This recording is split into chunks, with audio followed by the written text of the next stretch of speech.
അമ്മ നീതിക്കുട്ടനല്ലേ, അവളെ ദൂരെയുള്ള സ്കൂളിൽ അയച്ചാൽ ഇപ്പോൾ ഉള്ള സ്കൂളിൽ നിന്ന് മാറ്റാൻ പോവാം.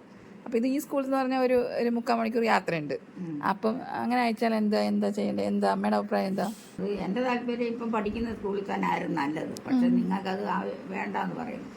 അപ്പം എൻ്റെ ഇതിനൊന്നും ഇത് കണ്ടില്ലല്ലോ. ഞാനൊക്കെ ദൂരെ പോയല്ലേ പഠിച്ചേ. അപ്പം കൊച്ചുമോളായപ്പോ എല്ലാം മാറി. അന്ന് ഇപ്പം 6 മണിക്ക് നീ എഴുന്നേറ്റ് ഒരുങ്ങി, അന്ന് നമുക്ക് 16 വയസ്സായിരുന്നു. ഒരുങ്ങി നിൽക്കുമ്പോ അപ്പൻ പറയും, അപ്പനെ ഉറങ്ങുക. അങ്ങനെ എഴുന്നേറ്റ് നേരം വെളുത്ത് വരത്തേ ഉള്ളൂ. പറഞ്ഞു അവിടെ നിൽക്കും മക്കളെ, ഞാൻ എഴുന്നേറ്റ് കവടിയാറി കൊണ്ടുവിടാം. അപ്പൻ എഴുന്നേറ്റ് ഇവള് കവടിയാറി ചെന്ന് കഴിഞ്ഞു. കവടിയാറിന് പിന്നെ നടന്നാണോ ബസ്സിനാണോ? ബസ്സിനാ. അവിടെ പേർക്കട ഇറങ്ങും. പേർക്കട ഇറങ്ങി പ്രഭാതി പോവില്ലേ? പ്രഭാതിൽ ട്യൂഷനുണ്ട്. മോള് കണ്ടിട്ടുണ്ടോ ട്യൂഷൻ സെന്റർ? അതിൻ്റെ അടുത്താ മക്കളെ. അവിടെ പോയി ട്യൂഷനും കഴിഞ്ഞിട്ട് വീണ്ടും ക്ലാസ്സിൽ വരും. ക്ലാസ്സിൽ വന്ന് പഠിച്ച് വീണ്ടും പേരൂർക്കട വരും. പേരൂർക്കട വന്നിട്ട് അവിടുന്ന് ബേക്കറിയിൽ ഇറങ്ങും. ബേക്കറിയിൽ നിന്ന് അടുത്ത കാട്ടാക്കട ക്രിസ്ത്യൻ കോളേജിലേക്ക് ബസ്.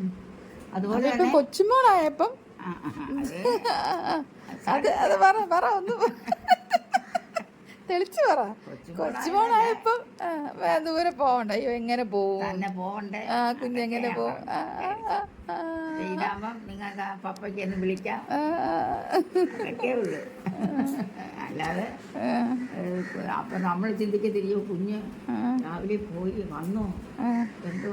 നിങ്ങളുടെ അവിടെ എല്ലാരും ഇങ്ങനെ നോക്കണം കേട്ടോ. മക്കളെ എവിടെ വേണം വിടും, പക്ഷെ കൊച്ചുമക്കളെ അങ്ങോട്ട് വിടാൻ വലിയ പ്രയാസം. മക്കളെ അങ്ങനെ ഒന്നും വിട്ടില്ലല്ലോ. മക്കളെ എവിടെ ദൂരെ? റേച്ചാനെ വിട്ടില്ലേ 17 വയസ്സില്? എന്നെ വിട്ടില്ലേ 21 വയസ്സിൽ അഹമ്മദ് നഗറില്? അത് റജി. എന്നെ 25 വയസ്സിൽ കുവൈറ്റ് വിട്ടില്ലേ? ലോലിതയും ലോജി 21 വയസ്സിൽ പോയില്ലേ? അപ്പൊ അതൊക്കെ